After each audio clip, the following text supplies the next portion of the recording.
سلام خوتي خواتاتي، كنتمنى تكونوا بخير وفي احسن الاحوال يا ربي. مرحبا بكم في قناتي وقناتكم اخبار المشاهير مع كريمه.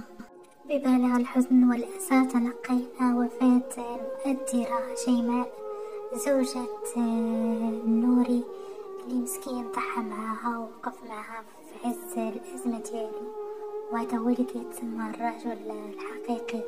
نشر على البوست ديالو إنا لله وإنا إليه راجعون، وستبقين دائما مغروسة في قلبي. رحمك الله زوجتي.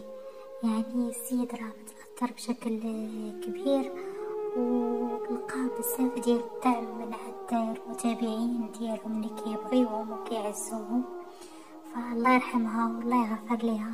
مسكينة عانات مع السرطان، كيف كتشوفوا معايا هو في الصور يعني كيحاول يكون معاها بالشعب اللي فيه، يعني يحاول يفرحها يخرجها من هذاك الجو ديال المرض. وراكم عارفين الانسان ملي كيكون مريض فكيحتاج الاقارب ديالو والاحباب ديالو اللي يكونوا سند. فإنا لله وإنا إليه راجعون. دعواتكم لها خوتي بالرحمة والمغفرة. انتصر السرطان وماتت شيماء، فالله يعوض خير ان شاء الله. خليو شي دعوة ديال الخير اخواني اخواتي.